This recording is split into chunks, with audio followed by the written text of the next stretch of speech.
আসসালামু আলাইকুম রহমতুল্লাহ। বন্ধুরা, আজ আমরা পবিত্র কোরআনের আলোকে পৃথিবীর ইতিহাসে প্রথম হত্যাকাণ্ডের হৃদয় বিদারক ঘটনা সম্পর্কে জানব। আমাদের আদি পিতামাতা আদম আলাইহিসসালাম ও হাওয়া আলাইহিসসালাম, মূলত তাদের মাধ্যমেই পৃথিবীতে মানব জাতির বংশ বিস্তার ঘটে।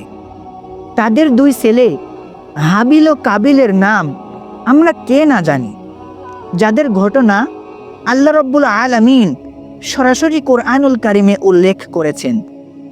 কাবিল ছিল বড়, যে মা বাবার কথা মেনে চলত না। অপরদিকে হাবিল ছিল ছোট, যে মা বাবাকে মান্য করে চলত। আদম আলাইহিসসালাম এর ঔরসে প্রতিবার দুটি করে সন্তান জন্ম নিত, একটি ছেলে ও একটি মেয়ে।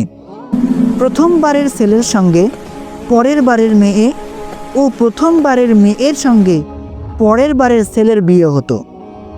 কাবিলের একজন সহোদরা বোন ছিল, যার নাম ছিল আকলিমা। সে ছিল খুব সুন্দরী।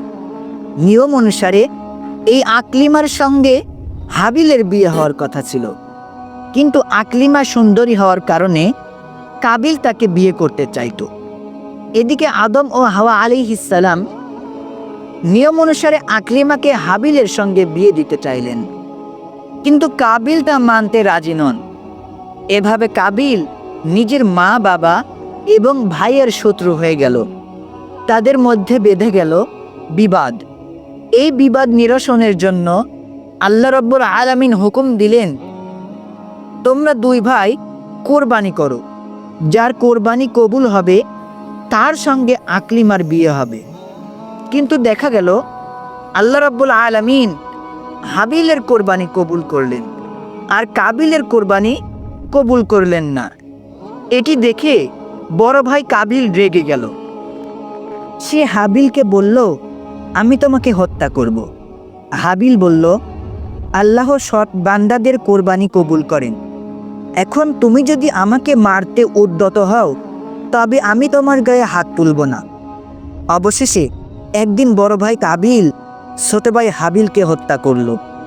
এটিই ছিল পৃথিবীর ইতিহাসে প্রথম মানব হত্যা। হাবিলকে হত্যার পর কাবিল চিন্তায় পড়ে গেল যে তার লাশ এখন কি করবে, কিভাবে তা লুকিয়ে রাখবে। আল্লাহ তখন একটি কাক পাখিকে পাঠিয়ে দিলেন।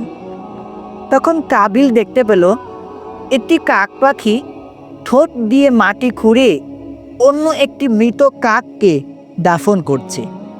এটা দেখে কাবিলও তার ভাই হাবিলের লাশ মাটির নিচে দাফন করল।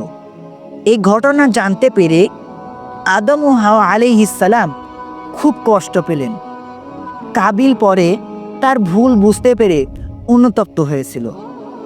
আল্লাহ এই হৃদয় বিদারক ঘটনা থেকে মানব জাতি যাতে শিক্ষা নেয়, সেজন্য কুরআনুল কারিমের সূরা মাইদার ২৭ থেকে ৩১ নং আয়াতে বিস্তারিত বর্ণনা করেছেন।